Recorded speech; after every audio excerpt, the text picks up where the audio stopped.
Well, it doesn't feel like we're close enough to Halloween, but spooky events are a year-round endeavor for Greenville Ghost Tours, and there's a spooky and haunted bar crawl coming up tomorrow, too. We've got Gabe Mathews here from Greenville Ghost Tours. Welcome, glad you're here. Oh, thanks for having me. You operate several different kinds of tours. You often use, paranormal equipment like this EMF meter.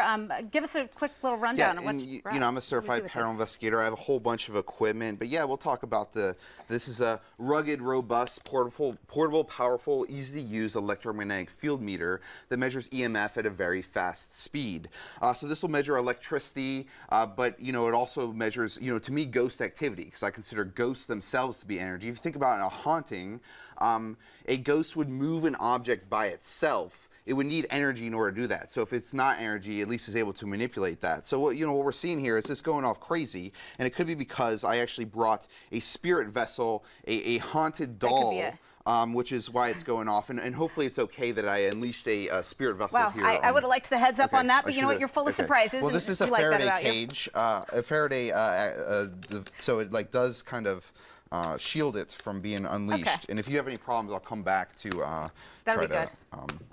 I'm sure you can come back and fix it. So sure. Whatever you've unleashed here, I just, you've been doing this for about a year. You take people on walking tours. You go to locations where you talk about paranormal events that happen there. And you can do that for us, a little preview in studio maybe. Springwood Cemetery is the largest municipal burial ground in South Carolina. Tell us about the ghost story at that location. Yes, the best for first. Okay. I'm always jonesing to visit a cemetery, and Springwood Cemetery is my favorite place in Greenville. They have over 2,500 unmarked graves and over 7,500 marked graves, over 10,000 bodies buried just off of downtown Greenville, and people wonder why Greenville itself is so haunted. I actually was talking to the grounds crew there, and one guy was mowing the grass, and he said he saw a guy in a red flannel shirt, and he said all of a sudden, he kept looking, he took his eye off for 1 second, he disappeared, and he said he shut off his lawnmower and ran around the cemetery looking for this guy, and he says he knows where all the entrance exits is. He basically disappeared in front of his eyes. Yeah. So that's just kind of one of the stories that... A lot of spooky tales, and the more you do this, you learn tales, you pick up stories from other people. There are a lot of stories about Poinsett Bridge. That's at Stone Bridge off of Highway 25 north of Greenville, the oldest bridge in South Carolina, perhaps the southeast. You say that place is haunted 3 times over. What do you mean? Yes. So there is 3 legends, and we don't know if they're factual or not, but they are urban legends. The first of which is one of the builders was entombed inside the bridge. He died while building it and was entombed inside the bridge. The second is that there was a slave hung from the bridge. And the third is that it was built on a lost ancient Indian burial ground, and the spirits come out in the night searching for their lost resting place. So this is haunted over not once, not twice, but 3 times over. And again, probably the most haunted bridge possibly in the world, but definitely the southeast and definitely South Carolina. So you love to bring your gear out there. I mean, that one's great. We caught some good EVPs, electronic voice phenomenon, at the Poinsett Bridge. Yeah, I'm interested. I want to do more with this stuff. We've got this one little segment today. We're going to hit the Westin Poinsett next on our tour here. Before it opened in 1924, it was a hotel called the Mansion House, where there were many ghostly encounters there. Yeah, so before a haunted hotel was another haunted hotel. Yeah. And actually before that apparently was a hospital.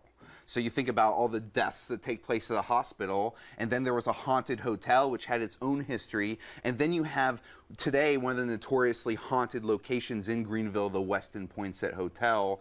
And here there's many stories, but a lot of people see an older gentleman kind of dressed for a dinner attire, can be seen walking around, and it's kind of the whole building, many different instances, so it's not just one room. A lot of people have seen that or said that story. Yeah, I was aware of that one. There's so much happening in our downtown area, and you pick up these things along the way. Anybody who wants to hear spooky stories as part of a bar crawl, that's an option too. You've got that Wednesday. What happens during your spooky and haunted bar crawl tomorrow? Yeah, so if you want booze and booze, booze being the alcohol that you drink and booze being the sound that a ghost makes, then you can come on the spooky and haunted bar crawl, which we're offering them once a week through the Halloween season. And, it kind of does the paranormal tour, and adds a little bit of booze. Well, you make it really an experience, and you make it a fascinating night out for anybody. We're going to put that information on screen. Gabe, thank you so much. We appreciate it. Well, thank you. The Spooky and Haunted Bar Crawl tomorrow night, 7 p.m. starts at the Rose Crystal Tower right outside of Velo Fellow. Tickets are $25, available through Greenville Ghost Tours website. We'll have that information so you can find out about all the tours, everything on accesscarolina.com.